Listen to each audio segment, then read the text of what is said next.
make a move and the bunny gets it. I said, put the bunny back in the box. Why couldn't you put the bunny back in the box?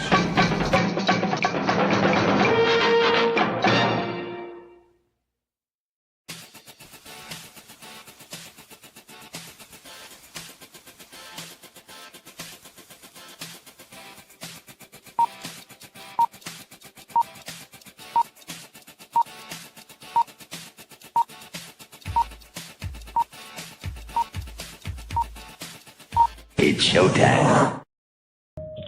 Roar. Roar. Colonel Ironsides here.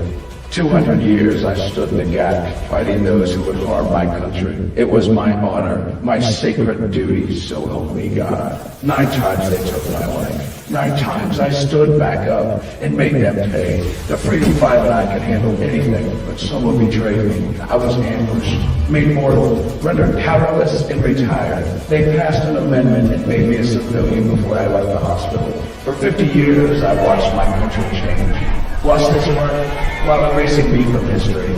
The day I quit my job, I powered up and discovered they lied about that too. I'll remind them of freedom. I'll remind them of duty. I'll remind them of their oaths and who they serve. I'll remind them while I'm shoving it down their throats.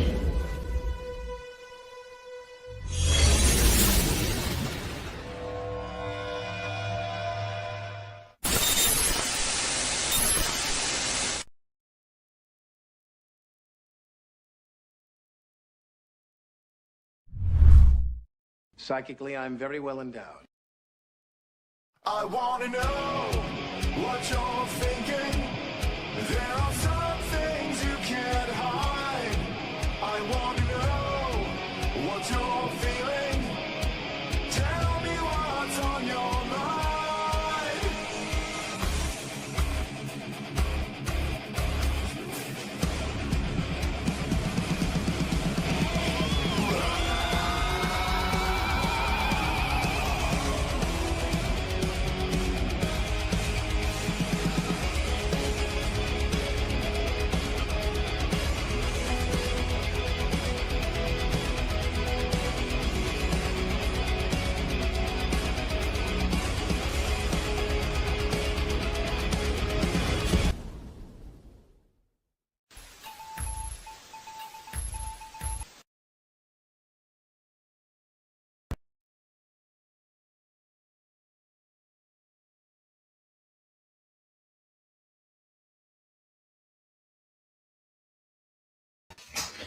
Hey everybody, welcome to Monday Night Show.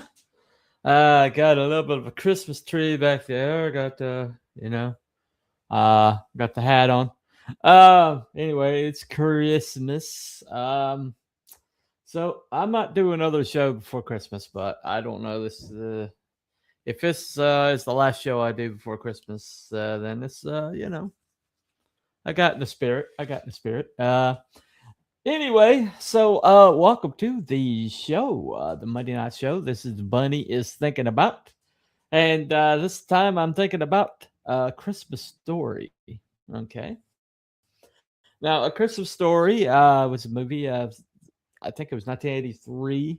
And when I remember seeing the trailers for this movie when it came out, and I remember thinking it was kind of a wacky, kind of like a madcap comedy kind of movie. And just it looked like pretty much everything else that was out around that season, and it's like if you around that time, if you went comedy, everything was slapstick, everything was like goofy, comedy was always had that physical element to it. And so they cut the trailer to look like I don't know, something like Carol Burnett or something like that. But something more along the lines of mindless, kind of like shallow goofiness. And like National Lampoon's Christmas Vacation that came out a few years later. But this movie was so much more than that. This movie was the culmination of a man by the name of Gene Shepard's entire like career. This man had been on the radio for decades, had become very beloved, and he just great storyteller. He was kind of like the Northeast version of Paul Harvey, and he had this really long, illustrious career where he kind of like started out in the middle of the night. He was given this shot as a DJ, but it was like they buried him at like the worst time slot possible in the middle of the night. The only people going to be open, up at that hour are, parents with children or, people who party too hard, and but he managed to turn the demographic, and he started, kind of like making some headway. And so they're like, there might be something to this guy. Mike Rowe did an interview with somebody who's kind of a Gene Shepard expert, and I think they were doing a documentary on him. It was a real good episode. Hold on. Looks like we got at least one comment on here. John's Longbox. Hello. Welcome. Hey, John, if you like the Christmas story and you got time, let me know. I'll let you on board, man. But anyway, but the thing about Christmas Story is it's kind of very similar to what happened with The Wizard of Oz, very similar to what happened with the movie Clue. And It's a Wonderful Life. It also happened with this one. With those movies, basically they got buried. Either they came out at the wrong time and got like swept under with this packing orders while listening. Oh, okay. Good deal, man. Hopefully one of them will be mine. Anyway. Oh, yes. So basically, he kind of like made a career out of nothing. And it was all just storytelling, just pure storytelling, and unlike Paul Harvey, who would do twist on actual stories, Gene Shepard would just most of his was just pure fiction. He would use kind of like some elements of his childhood, but most of what he did was just pure fiction. It was just pure artifice, pure writing ability. And so he came up with Ralphie and his family, and he's several books along the lines of telling the story of this particular family. And the way he would tell the story, he would tell the story kind of the nostalgic looking back kind of thing, like an older Ralphie. They later used basically Gene Shepard's narrative style for the show Wonder Years. But he was pretty much like a pioneer of that particular storytelling style. And a lot of people emulated him later. It was him and Paul Harvey, basically. Paul Harvey, though, would take a twist on actual stories, while Gene Shepard would just make them up from whole cloth. But either way, both of them were just like master storytellers, and humanity craves stories. Okay. So when this movie came out in 1983 and was just marketed to the wrong audience, it was buried in the holiday season. It was actually they put it out before Christmas season. And it was one of the most bizarre placements I've ever seen of a movie, but they put it out before the Christmas season actually started. And so by the time Christmas rolled around, this movie is already forgotten. And they make these decisions and they bury these movies. They declare them failures, but then they go into syndication, or then a television's like a channel or a cable in this case basically takes the movie and starts saturating it for television audiences. And television was television was kind of like a medium in flux around that time. You know, the whole entire idea of television, things being made for television, was kind of like it was kind of getting formulaic because they were all using this plot wheel thing. And so if you watch one show, you watch somebody's using that plot wheel, and it made everything formulaic. It made everything kind of like same. And so when something genuinely good showed up on television, it made an impact, and Wizard of Oz is a good example of this. Well, Wizard of Oz was shown like once a year. It became an annual thing. It became appointment television. And because of that, people would gather around that one time a year, kind of like the Super Bowl. The Wizard of Oz is coming on tonight, or the Charlie Brown Christmas special. That was a big one. And basically, but TNT in particular did something bizarre with this movie because they made the observation that you can watch this movie over and over and over again, and it's like you can walk away from it, come back, and then see something new every time. And so their idea was, let's see if we can put it on for 24 hours around the Christmas season and see if people will watch it. And so they started doing this annually, and the ratings were solid every single year because people would put it on in the background of whatever party they had. And they could just put TNT on the back it showed up in the Nielsen ratings. And they would do this every year, and people would just like, if you watch Christmas Story, it's I missed that part. Well, wait until it recycles and you can watch it. And so people would get familiar. Most of the time, when you get familiar with movies, you get familiar with certain scenes. But Christmas Story, you'll find people are familiar with the whole entire thing, and everybody has like their own favorite vignette. Or their own favorite little moment in time. I have my own. I will tell you later on. But I found this video, and I vetted it, but that doesn't mean nothing on YouTube anymore. But I did vet it, and it said that it would pass muster. So I'm gonna play. It's 10 like cool facts about Christmas Story. I've vetted this and watched it earlier, and there's some stuff on there I genuinely did not know, and so hopefully maybe you're the same way. But let me do this. Is the intro. Here you go. Yeah, Santa. Of course, Santa, the big man, the head honcho.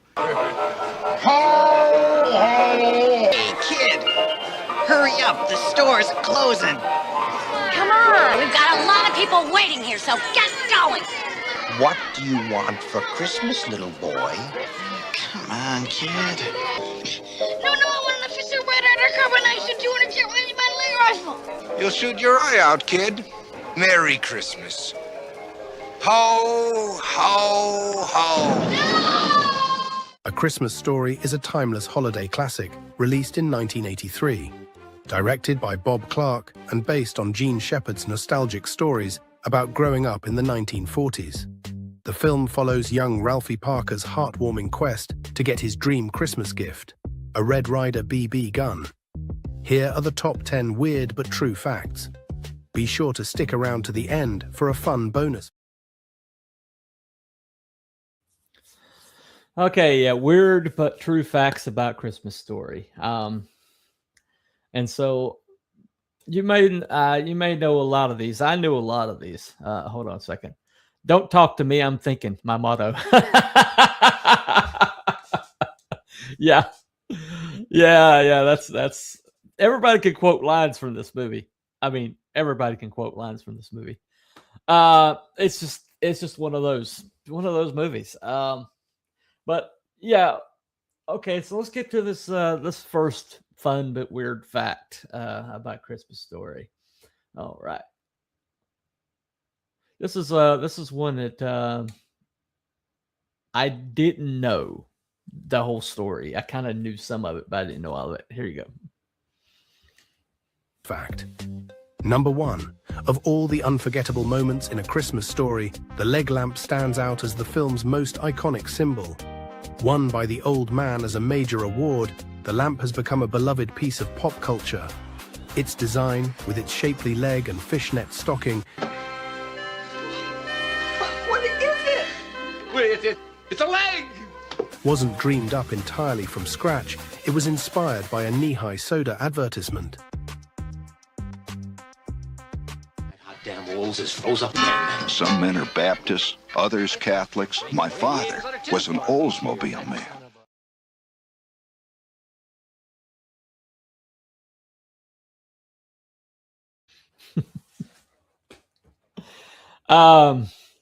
Well, basically, when it comes to the leg lamp was entirely created from scratch. It did not exist. It was built entirely for the movie. And they destroyed all of them during the course of making the movie. So there's not like any of them in existence. So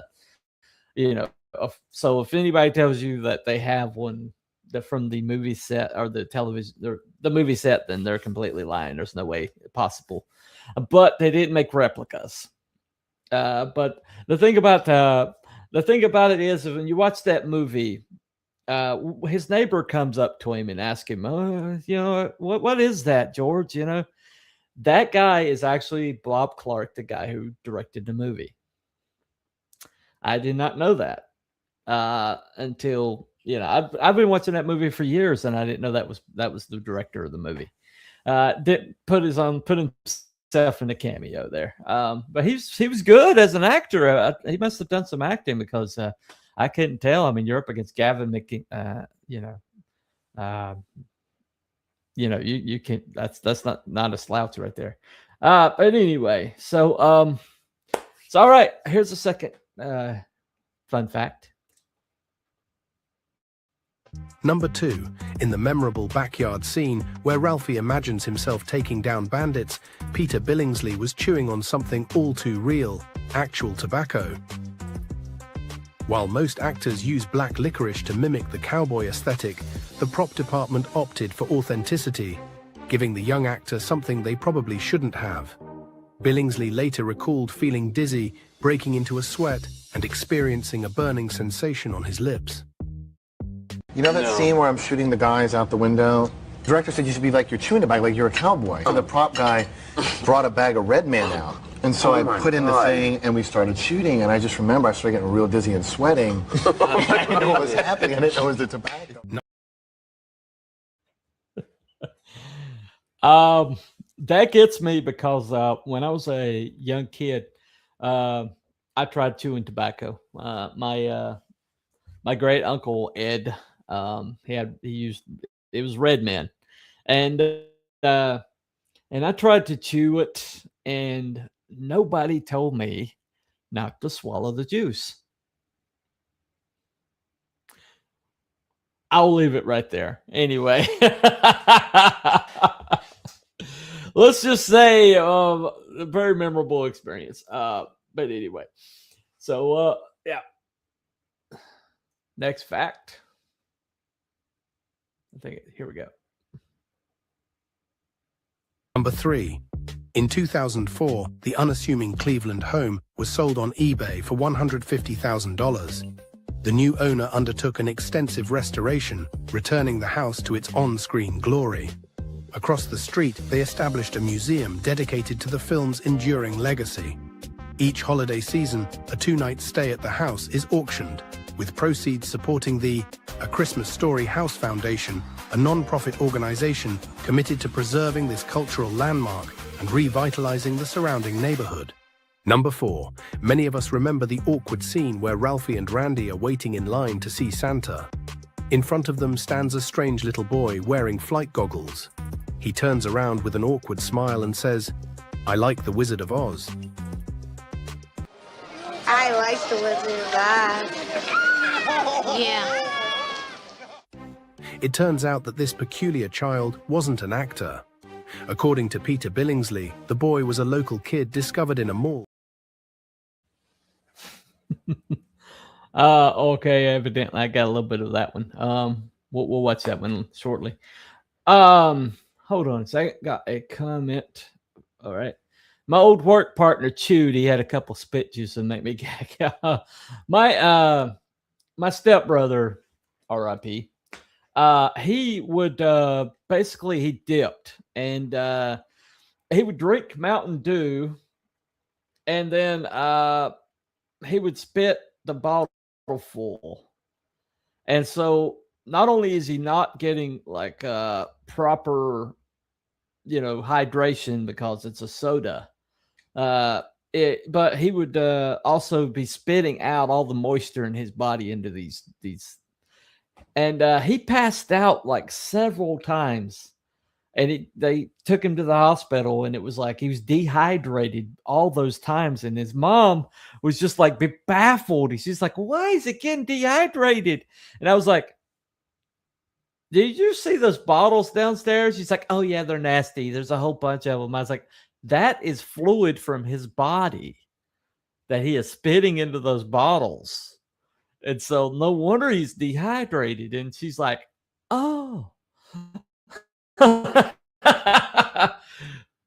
Not very smart, my stepmom.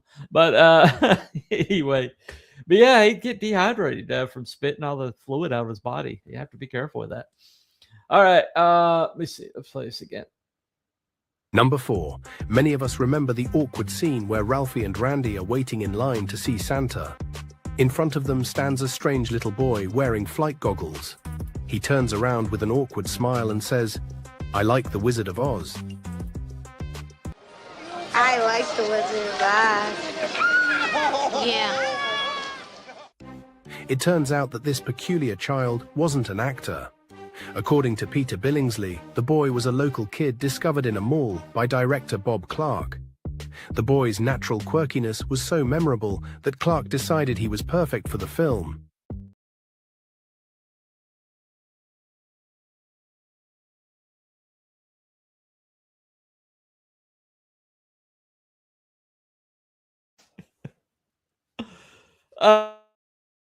Oh man. Off with that kid. But we've all run into kids like that, it's like, "I like such and such," and it's like, what is something wrong with your eyes, man? There's something wrong with you. But anyway, those were the days. It turns out it was just a kid that he saw in the mall, and he's like, "You are so strange. I've got to use you in this movie." Anyway, so we'll go to this is number 5. The unforgettable furnace fight scene was entirely ad-libbed. Darren McGavin, who played the old man, confessed that improvising angry rants without resorting to profanity proved too challenging. Instead, he opted for a stream of animated gibberish, which became one of the character's signature quirks. The creative workaround wasn't just comedic genius, it was essential for preserving the film's family-friendly PG rating. Oh, blast it! Toot, blurg, rattle, rat, hammer, blurg, you blocker, rattle, beast!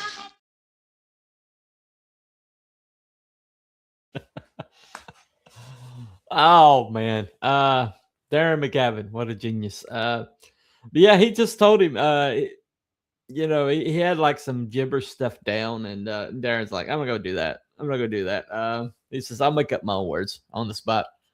And so Bob Clark's like, "Okay, you're Darren McGavin, go right ahead." And it just kept the camera rolling, and he just came up with that stuff on the spot, And later on, Peter Billingsley had a scene where he was beating up the bully, and he he kind of like did this, he kind of like did what Darren McGavin did. He just like just ad-libbed it on the spot, just getting his frustration out.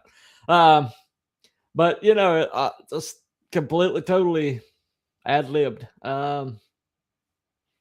You know, it could have been something entirely different on another day. But you know, that's the thing about ad libs. You know, when they work, it's genius. You know, and it just adds authenticity to anything. Okay, so here's one of the most memorable scenes, and I actually have this is one of my favorites, and I'll tell you why right after this. So here you go. Number 6. The flagpole scene is one of the most iconic moments, and while many have tried to replicate it, not everything is as it seems. Scott Schwartz, who played Flick, revealed that a suction tube, essentially a small vacuum cleaner, was used to keep his tongue securely stuck to the pole for the duration of the scene. Fortunately, despite the seemingly painful predicament, no harm was done in the making of the memorable shot. I triple dog dare you!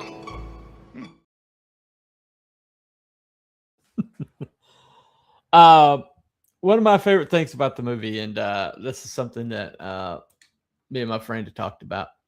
Okay, hold on a second. My sister is the Bumpus Hounds. My sister is the Bumpus Hounds and all. Okay, gotcha.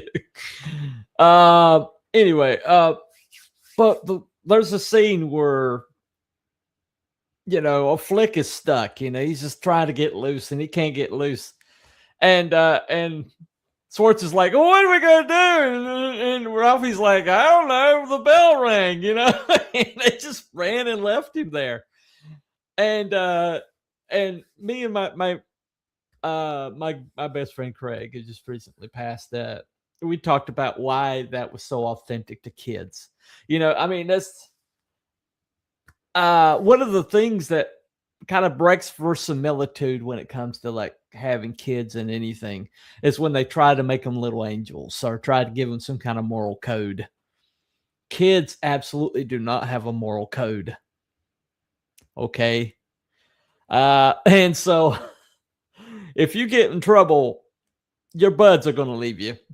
I'm sorry. It's nothing personal, but you know, the bell rang. Sorry, you know, and there's that scene where she's like, "Has anybody seen, where's Flick? Has anybody seen Flick?" And it's like, "What about you, Schwartz?" And Schwartz is like, Ralph, "What about you, Ralphie?" And Ralph's like, And he used a little oboe tune from Peter and the Wolf. And he used Peter and the Wolf music all throughout the movie, by the way, several times, especially with the bully. You could hear the Wolf's theme from Peter and the Wolf. But just say you're like, I don't know where he is. And you got the little tattletale hall monitor girl. He's kind of like, and he's out there, you know. But then Flick didn't roll on them, and they're like, "That's my boy there. That's my boy." You know, I left him out to dry, but he didn't roll on me. You know, no, he's not a squealer. It's the boy code. There's a legitimate code between boys, and that is no matter how bad you screw me over, I'm not going to tell the parents. You know, at least Gen X didn't. But anyway, so. That particular scene just rings so true to me because that's how kids are. That's how they act. And anybody that tries to tell you differently is either deluded. They think their little precious baby is like the most innocent thing on the planet.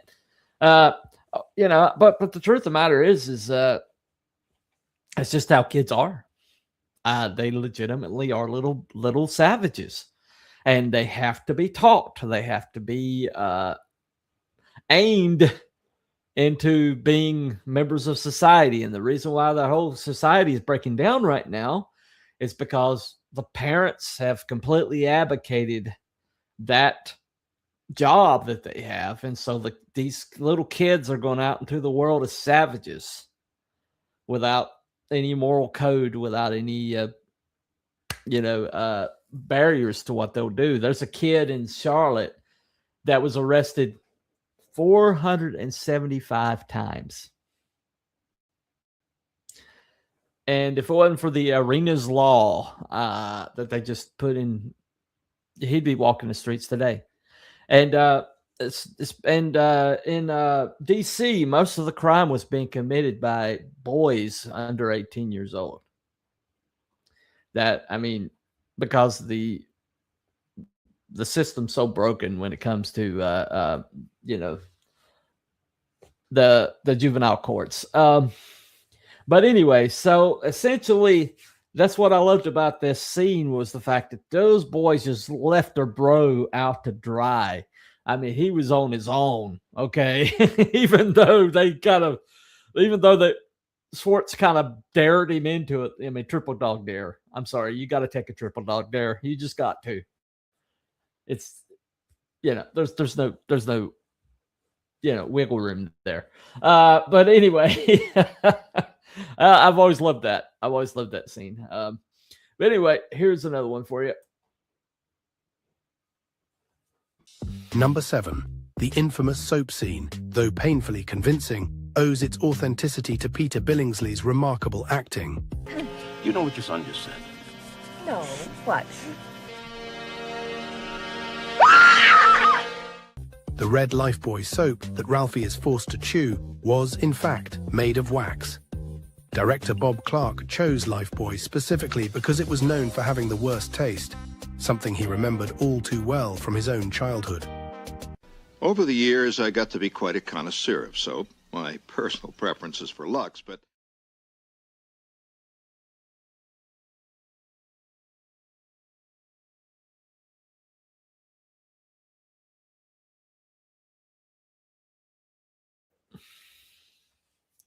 Well, I had this issue where I did say the F dash the dreaded fudge. And I did get my mouth washed out with soap, but I wasn't as lucky as Ralphie. Okay.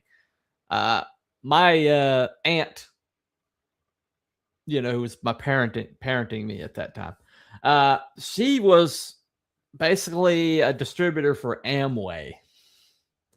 And so what I wound up getting in my mouth was Amway dish or Amway hand soap. And I had to swish it around and spit it out. And trust me, man, that stuff is concentrated. But it is not a fun thing. Not fun at all. But, you know, I also love that scene where because he kind of like, he rats out Schwartz. And then you hear Schwartz getting beat on the phone, you know, oh, God, you know, and it's like, I didn't do anything, you know. That's just kids, man. That's just kids, man. We just rat each other out, you know. We do whatever it took, you know. I mean, we're just little savages, man. That's one thing I love about this movie. The one thing that resonates with people from generation to generation is like, it doesn't break that verisimilitude when it comes to kids.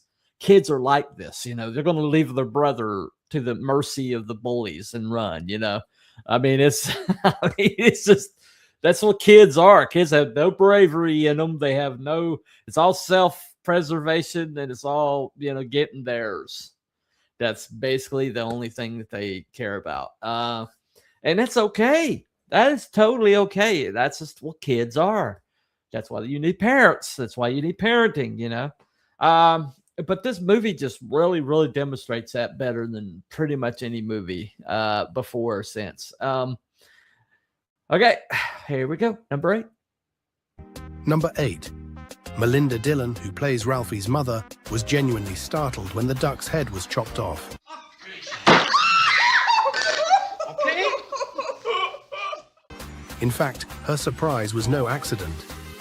Dillon was deliberately given the wrong script for that scene, ensuring her reaction, complete with the laughs and shrieks that made it into the final cut, was completely authentic. Take the whole with a glory.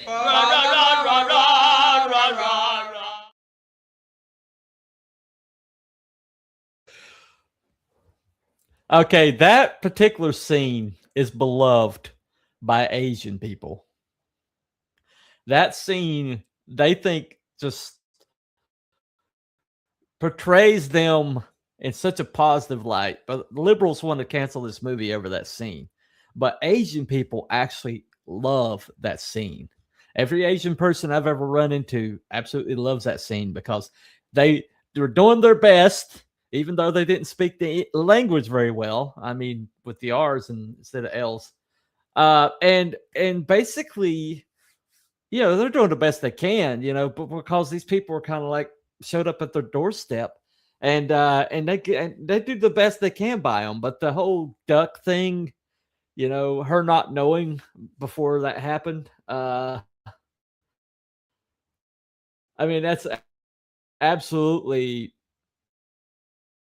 that was a little dirty in a way, but I think it's just hilarious. That's one of my favorite scenes also. And it's just because of the earnestness, it's not even their holiday, but these people show up on their doorstep, and that's why they're open, is because they don't celebrate Christmas, but because these people need them to try to be Christmassy, that's what they do, And there's people that actually go to Chinese restaurants on Christmas Day because of this movie. And this movie is the reason why people know that Chinese restaurants are most of the time going to be open on Christmas Day. And it's a symbiosis there. That's just amazing.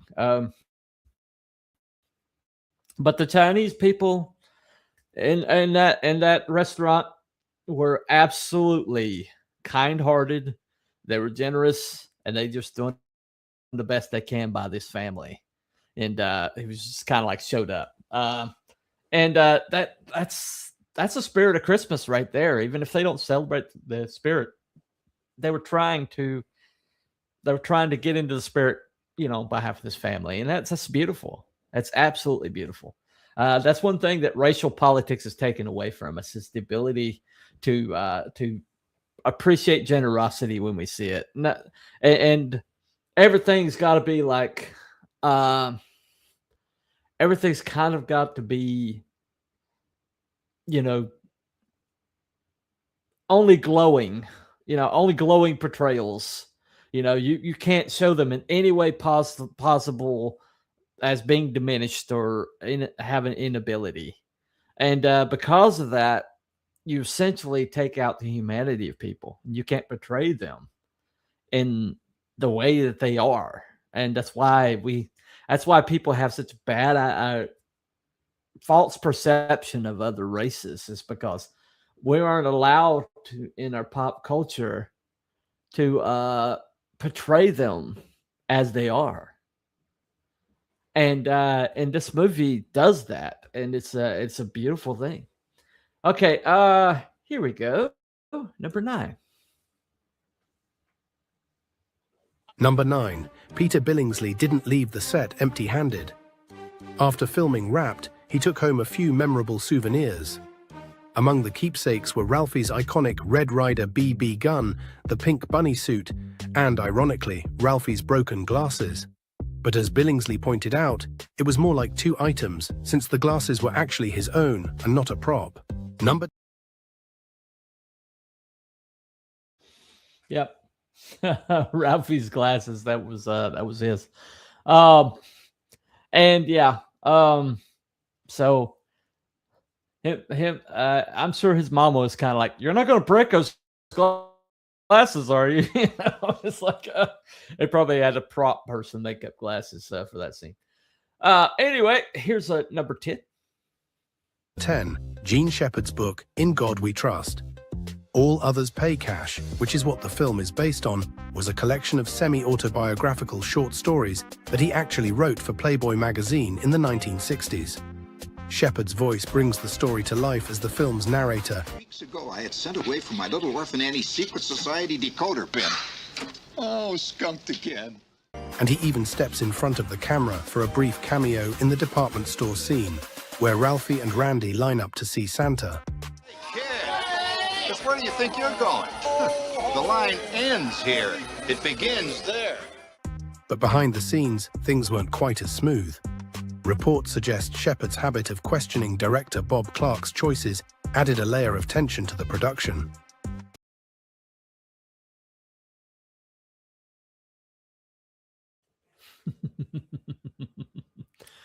Yeah, but there's a little bit of a story about that. it really wasn't him questioning. Jewish people get Chinese on Christmas. Yeah, there you go.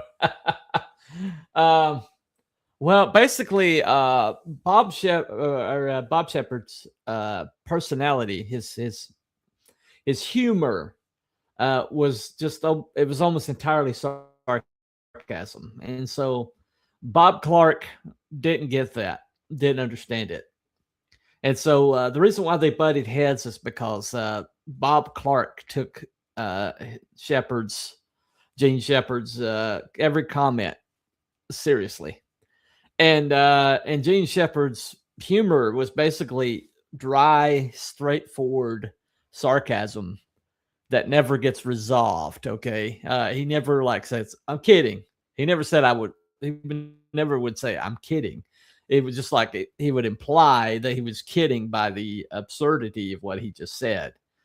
And Bob Clark didn't get that nuance. It was just basically a misunderstanding between them. And so Bob always thought that Gene was questioning him, and Gene was just basically being Gene. And this has been cleared up. Thank you, man. Appreciate it.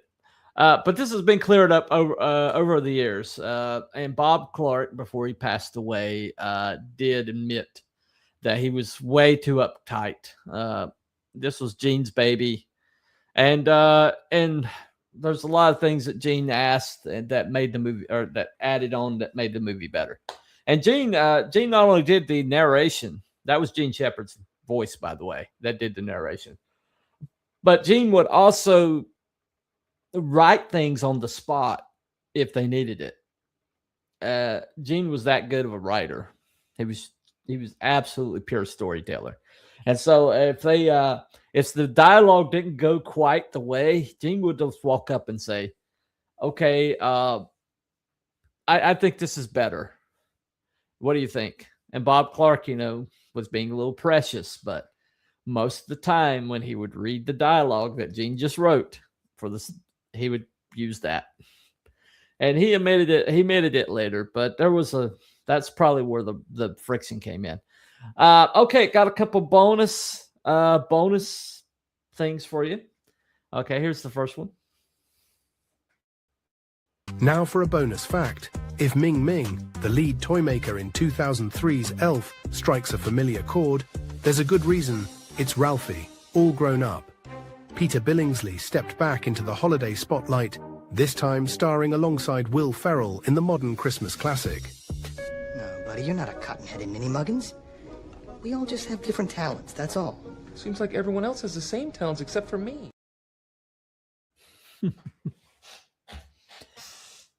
Man, Peter Billingsley's got the blue eyes, doesn't he?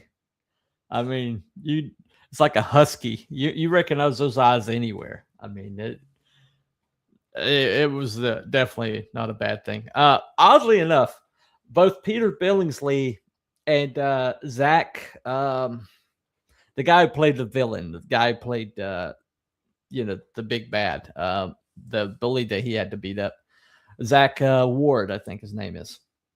Both of them became producers later on and produced a whole lot of stuff that you've heard about. And so it was very obvious. It was very odd that they followed parallel paths. But yeah, one more, and then I got a comment about the sequel movie. Here you go. If you've made it this far, here's an extra bonus for Christmas. Some of the shots were filmed inside the house in Cleveland, and others were filmed on a soundstage in Toronto. There's an easy way to tell the difference.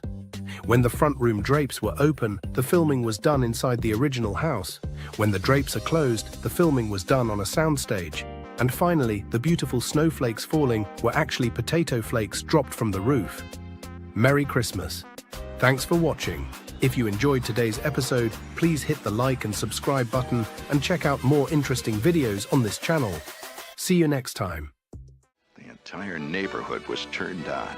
Oh, you should see what it looks like from out here.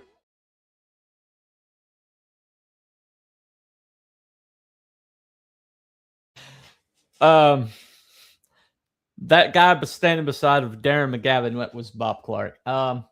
Now, A Christmas Story Christmas is the sequel to A Christmas Story, and it was produced and basically it was Peter Billingsley's baby, and both Bob Clark and Darren McGavin are passed, and Gene Shepard also, and so he was doing the best he could to kind of like do something along the lines of what they would have wanted, and for the most part, it does have a few pacing issues, but me and Craig watched it when it first came out, and we found it a pretty decent compliment to the original movie, and I mean, while I don't know that it added enough that it's an annual watch, it's really not a bad compliment.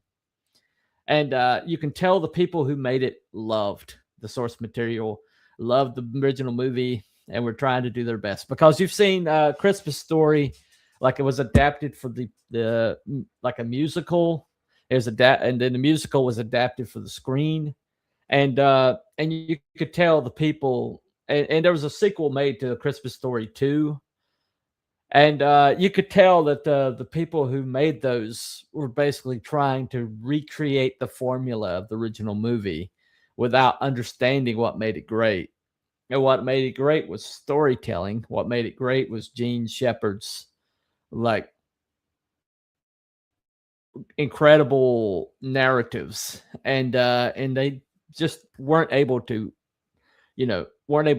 duplicate that. So the Christmas Story Christmas is as close as we've gotten to that out of all the attempts. And it's worth the watch. I really felt like it basically, it felt like a continuation of the original movie. And there were times where I thought that they kind of like maybe brought in more of like when they talked about Darren McGavin, they kind of maybe talked about Darren McGavin rather than the old man, because the old man, they spoke more warmly about the old man than the character really warranted. And so I always felt like they were talking more about Darren McGavin than they were talking about the character. But anyway, so it's worth a watch. Out of 6 carats, I would say it's about 4 carats. It's not like an annual watch kind of thing, but if you haven't seen it, it's worth seeing at least once. It really does add to the mythos. It does really give you an extension. I really enjoyed that. So I would suggest if you haven't seen A Christmas Story Christmas, it's available, I think, on Amazon Prime. It's worth it. Let's see. The narration was epic. Yeah. Gene Shepard had been doing that on radio for a long, long time. Created his entire career off of narrating. And it's just listen to his voice. I mean, he could just impregnate every action into like every even a random thing, like bringing a basket to the front, because Gene Shepard narrated it, made it like a tremendous event, and or just something, just something stupid as that this movie has like these moments of absurdity that are just so like this whole Santa thing. You hear kids screaming in the background the whole entire time they're going up to see Santa. And you're like, what's going on? But then you get up there and Santa's like terrifying, right? And I mean, I've been in malls. I've seen those Santa people sit on that Santa's lap and just scream bloody murder. I mean, we've all seen that. And but Christmas Story Christmas was the only movie that's been honest enough, except Bad Santa, maybe. Probably Bad Santa. But I don't recommend that movie to anyone. Anyway, Bad Santa is not a holiday film. It's just not, unless you're a very specific sense of humor. Bad Santa is not suggested. But that Santa, the fact that he was like, ho, ho, ho, he's, just get this kid off my lap, things like that. That is so mall Santa. I mean, that is like the most perfect depiction of mall Santas. I mean, it's a job, okay, and it's a horrible job. They're not there because they love kids. They're there because putting on the stupid suit and putting it and you know, putting up with these kids long enough to get to the end of the shift, you know, gives them a bonus every year. I mean, that's pretty much all they're there for anyway. But this movie is just I think the reason why it resonates. I mean, you got It's a Wonderful Life, okay? That resonates because of the message, I guess. And because we all know somebody who has given to everybody else around them and doesn't understand how awesome they are, and then you know, have that revealed to them. And we all feel like we want to have significance. And so, you know, It's a Wonderful Life has that moment. But honestly, let's see. Santa Claus never dropped off my Evel Knievel BMX box for Christmas in 1976. The bastard. Well, I'm pretty sure that was probably vetoed by your parents. I'm going to guess. It was probably vetoed by your parents. But anyway, so I think honestly, the reason why it resonates so much is it's basically ordinary people. I mean, even in like a Home Alone, those people lived in a mansion, right? We can't identify with that. Nobody can identify with that, right? You know, I mean, but you see Christmas Story after Christmas Story, A Miracle on 34th Street. Unless you live in New York, that movie, I mean, it doesn't really resonate that much. I mean, it's a great story. You know, it's got a really cool twist at the end, but I never watch it just unless it's on. I never like pick it out, but I do Christmas Story. Why? Just because I've lived Christmas Story. You know, I know people like the ones that are in Christmas Story. It's the most human of the Christmas movies. And it's because at its heart, it's not a Christmas movie. Let me explain. A Christmas Story was put together from Gene Shepard's work, especially that one book. You know, all others pay cash. I can't remember the name of it, but it was in the video earlier. But essentially, it's like the story is. I mean, Christmas is not the most important thing about the story. It's a quest. It's essentially a quest movie with a lot of side missions. Okay, and that's what makes it so good. You shoot your eye out, kid. Exactly, exactly. Go see Best Christmas Pageant Ever. Yeah, exactly. That's another one. I didn't see the one that they put out last year, but I've been told it's real good. I read the book when it was coming out, but that's exactly what I'm talking about. Christmas is messy, okay? Family is messy. But at the end of the day, there's that moment where you forget, you know, your own selfish desires and the core of the family comes together. And that this movie just shows that, you know, and it shows my friend Craig's favorite moment. And I've never heard anybody else say that this was their favorite moment, but it was for him. He was really close with his mom, and his mom was not always like the most warm and fuzzy person. I met his mom, and she was a serious person. You know, she was very matriarchal and did not have a lot of kindness in her. But he loved his mom dearly. But this scene where Ralphie gets in the fight with the bully, and he loses his glasses while he's beating the snot out of this bully. Okay, and you know, cussing up a blue streak, you know, like his dad taught him.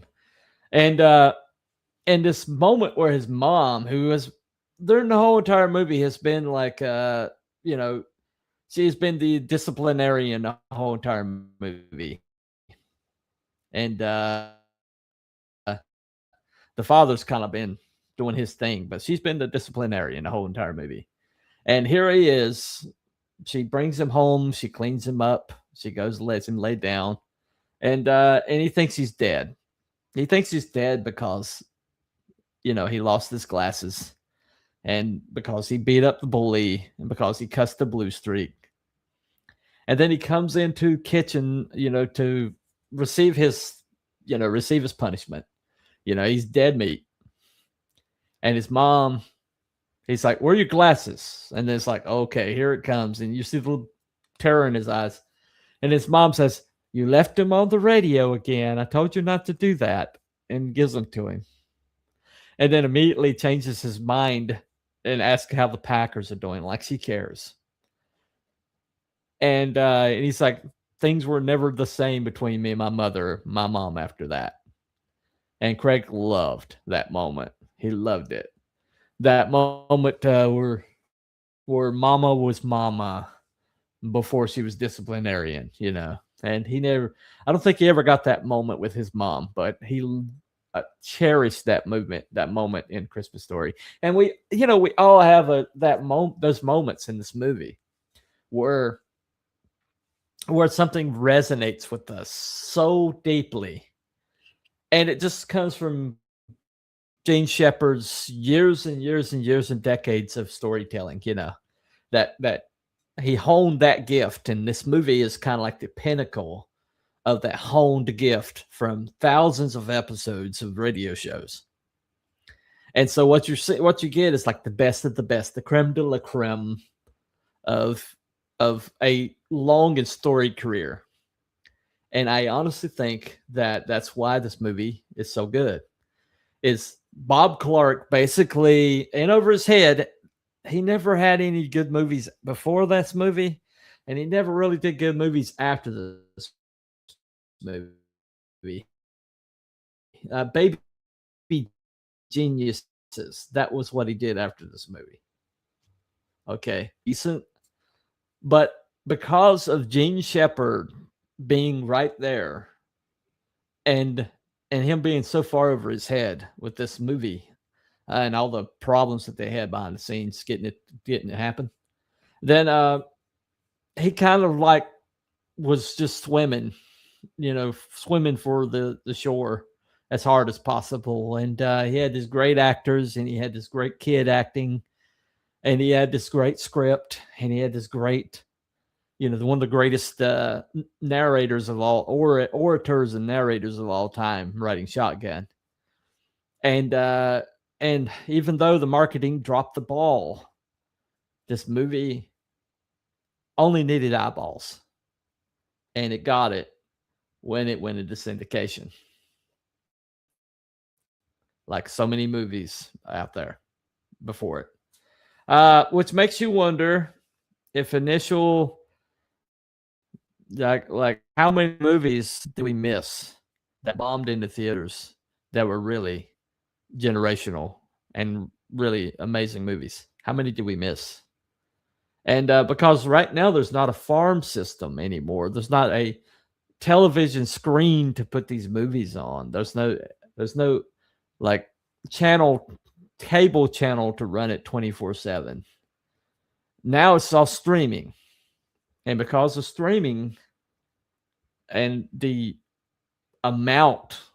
sheer amount of stuff that we got thrown at us all the time, I'm wondering how many Christmas stories are we missing?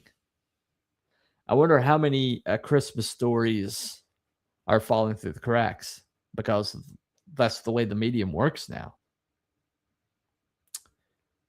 Well, no, I mean, there's really no way of knowing.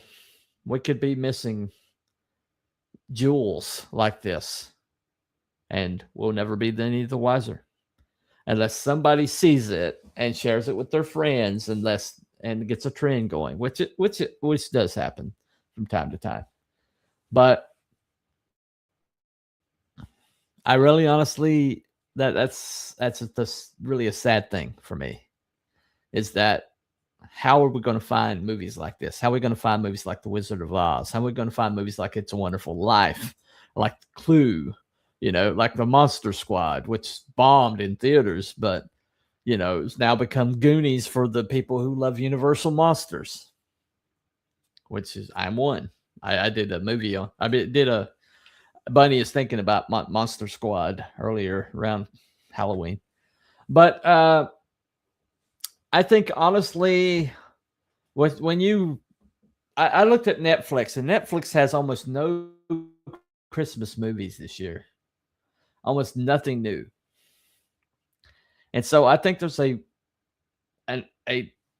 attempt to bury Christmas this year, and so I would highly suggest to you and yours, not only have a very, very Merry Christmas, but try to find a movie that maybe you've never watched before.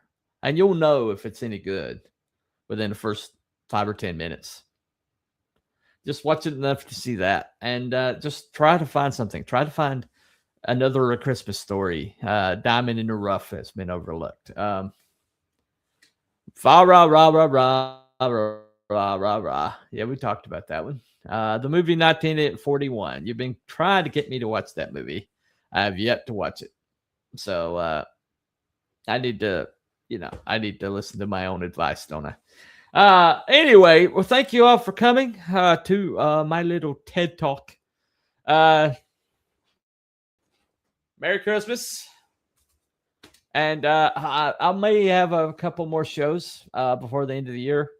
I do think that we're going to try to do a Cryptids and Conspiracies this weekend. Maybe we're going to try. I think the subject that we agreed upon is Christmas actually a pagan holiday. That's what we're going to look into, I think, this Saturday. I don't know if I'll have a Thursday movie or a Thursday show. I don't really know. With the life being so crazy these days. Maybe I will, maybe I won't, but just keep your eyes open. I will advertise it probably the day of if I do. But anyway, thank you all for coming to this show. And watch Christmas Story sometime this season. It's tradition. And it'll do your family good, to sit down and watch that movie together. There's nothing else like it. Anyway, thank you all for coming, and we will talk to you later. Follow the White Rabbit. Bye, everybody. I probably should click in stream. I keep trying to leave the stream before I end it. Anyway,